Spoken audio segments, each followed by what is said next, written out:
Bonjour, que Dieu vous bénisse tous avec le Saint-Esprit, la direction que le Saint-Esprit donne à chacun de nous comme le pain quotidien. C'est glorieux, voyez. Lorsque nous livrons le cœur à Jésus, nous livrons nos volontés, nos désirs, nos convoitises, nos rêves. Nous livrons nos projets, nous livrons tout. Vous savez, c'est comme un bébé. Le bébé, lorsque vous prenez le bébé dans les bras, le bébé ne fait rien. Tout simplement, il obéit, ou plutôt il suit ce que vous voulez faire avec lui. Vous le nettoyez, vous le baignez, enfin. Vous faites n'importe quoi, il accepte tout.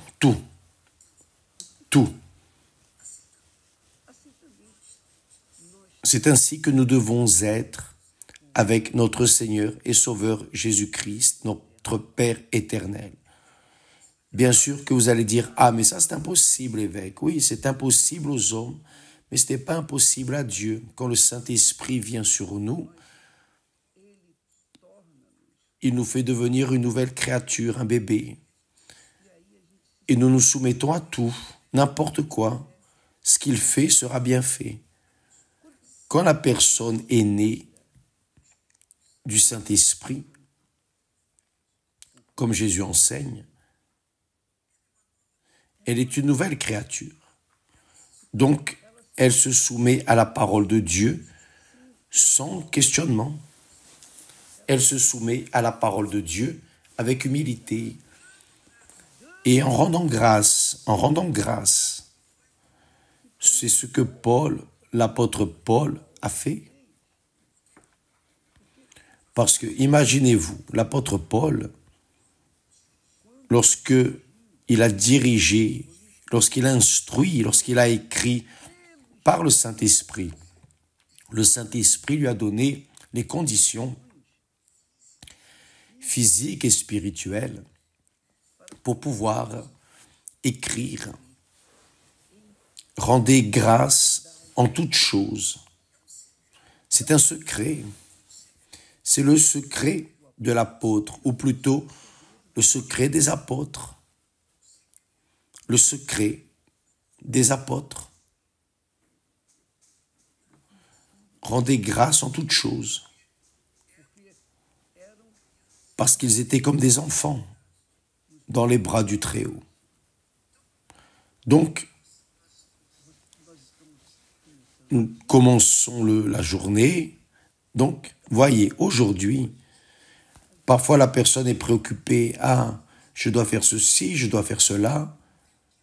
Je dois aller à l'église, je dois faire mes prières, accomplir mes devoirs, mes obligations. Et ainsi étant, les personnes commencent la journée.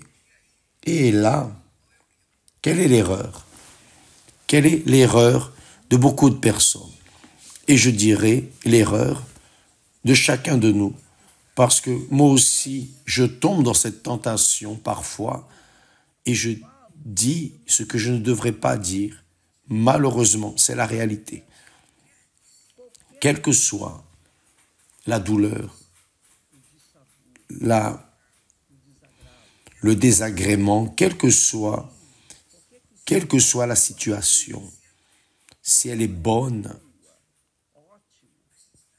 très bien, nous rendons grâce avec joie, mais si elle est contraignante, si la situation est difficile, si la situation apporte des préoccupations, des peurs, des craintes, des doutes, normalement, nous commençons à nous plaindre. Normalement, nous disons à la personne la plus proche, « Ah, je suis ceci, je suis comme cela. » Quelque mal de ventre, la personne confesse tout de suite, « Ah, j'ai mal au ventre, j'ai mal ici, il se passe ceci, cela. » C'est normal pour l'être humain. Mais c'est normal dans l'être humain, c'est normal pour l'être humain qui ne connaît pas les Écritures sacrées, mais qui les connaît, qui a une intimité avec Dieu, qui a une relation avec Dieu, d'alliance éternelle, c'est à conscience de ce qui est écrit. Et ce qui est écrit est pour vivre au jour le jour. C'est pour pratiquer, pour obéir. Si nous obéissons, nous allons vers les bras de Dieu. Si nous n'obéissons pas, nous allons courir vers les lamentations, les murmures, les plaintes, la mauvaise humeur et des choses de cette nature. Donc, nous qui sommes nés de l'Esprit, nous avons l'obligation de rendre grâce en toutes choses. Le bon jour, le mauvais jour, les bons moments, les mauvais moments, tout. Rendez grâce en toutes choses. Et c'est la grande faille de beaucoup de chrétiens. Je suis en train de me discipliner, je me discipline pour ne pas me plaindre des moments amers par lesquels nous passons, dont je ne vais pas parler ici à qui que ce soit, je vais rester de mon côté. Pourquoi? Parce que lorsque Paul, dirigé par le Saint-Esprit, dit « Rendez grâce en toutes choses », quelle était sa situation? Quelle était la situation de Paul? Il ne se plaint de rien. Vous ne voyez aucune lettre réclamant, l'apôtre réclamant. Aucun d'eux ne s'est plaint des problèmes difficiles, des lamentations. Aucun d'eux ne s'est plaint avec des lamentations. Aucun d'eux ne s'est plaint « Oh Dieu, tu m'as sauvé et maintenant tu m'amènes dans cette situation. » Ça, non, aucun d'eux ne réclame. Donc, Paul enseigne le secret de la victoire. Rendez grâce en toutes choses. Rendez grâce en toutes choses. Quand la personne rend grâce en toutes choses à Dieu, c'est parce qu'elle confie que ces moments difficiles, ces moments ténébreux vont passer, que Dieu va garder, Dieu va soutenir, le Saint-Esprit va guider et viendra le bon moment. L'apôtre Paul, lorsqu'il a écrit cela, lorsqu'il a dicté par l'Esprit cette règle pour les serviteurs de Dieu, les enfants de Dieu, il était en prison. Il avait faim, froid. Il traversait des épreuves. Il était en train d'être torturé par les Romains. Il est arrivé au point de dire, faites attention à ce qu'il dit dans sa lettre aux Philippiens. Il dit,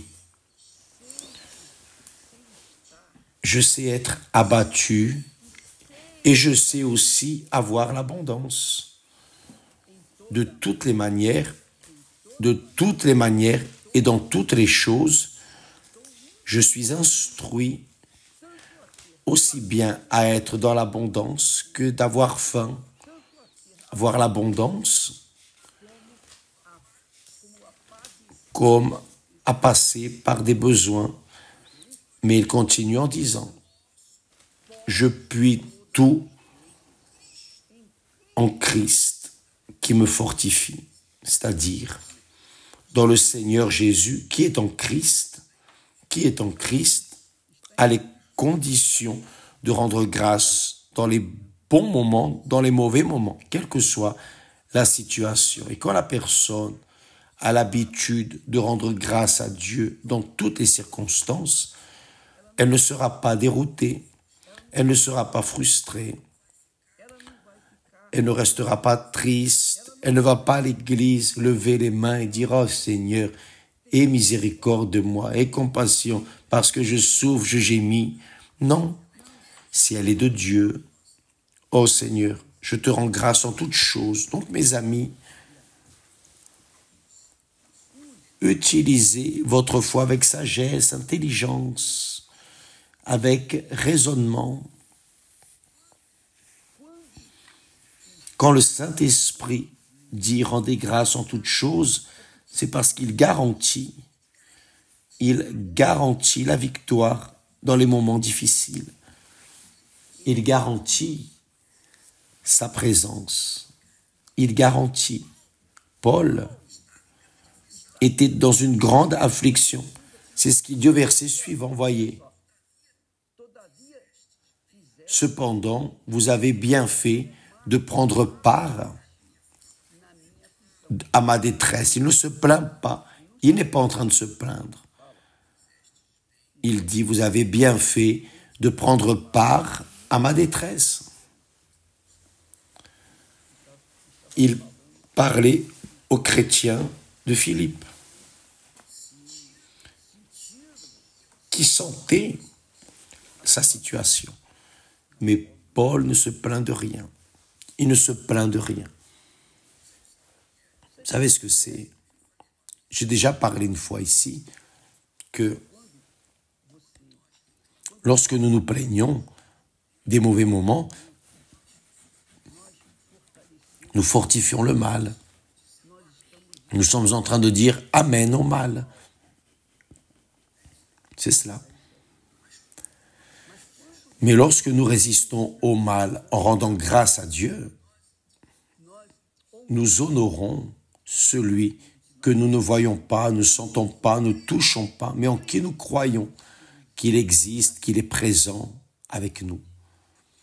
Donc, il est sanctifié, son nom est sanctifié dans nos vies. C'est ce que Dieu veut.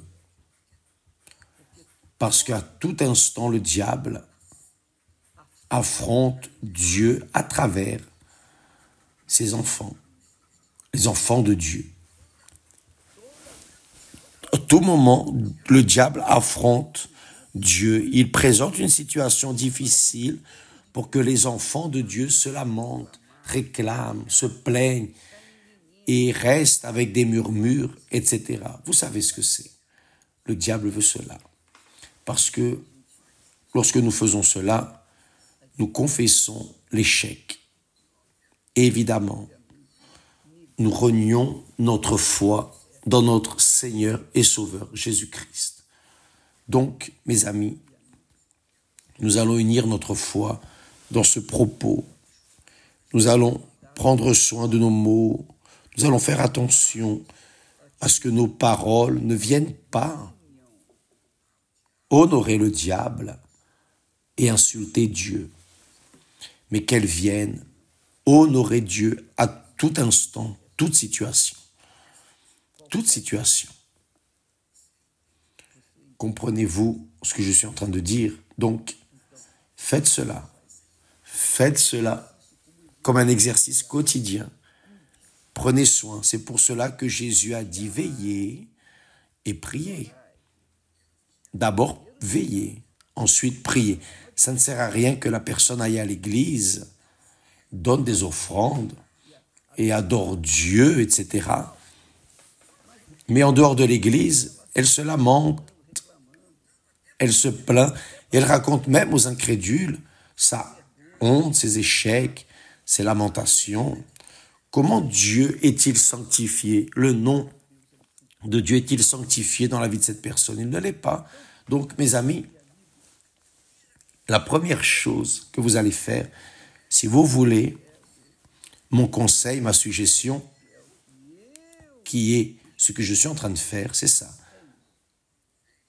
Au lieu de vous plaindre, de vous lamenter, lamentation, murmure, plainte, rendez grâce à Dieu évêque, mais je dois rendre grâce à Dieu pour cette infirmité. Rendez grâce à Dieu en tout. Mais évêque, c'est écrit, rendez grâce en toutes choses. Tout, c'est tout. Tout, c'est tout. Il n'y a pas un peu pour nous. Non, c'est tout, tout, tout. Rendez grâce en toutes choses.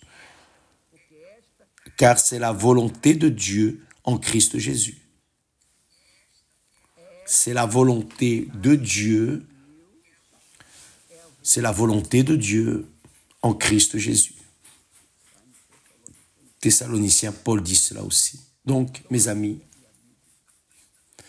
apprenez à pratiquer cela.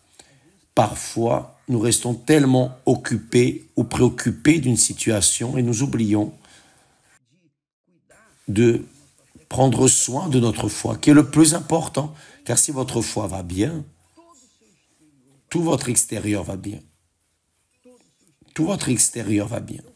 Donc, pratiquez cette parole, même si vous ne comprenez pas. Mais je vais devoir rendre grâce à Dieu pour ça.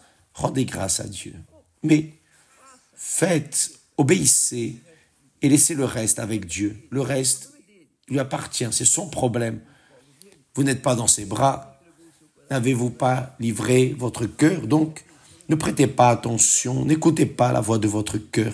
Utilisez la tête, l'intelligence, l'esprit. Et ne laissez pas votre âme s'incliner devant les maux de tête. D'accord? Que Dieu vous bénisse tous et à demain au nom du Seigneur Jésus. Grâce à Dieu.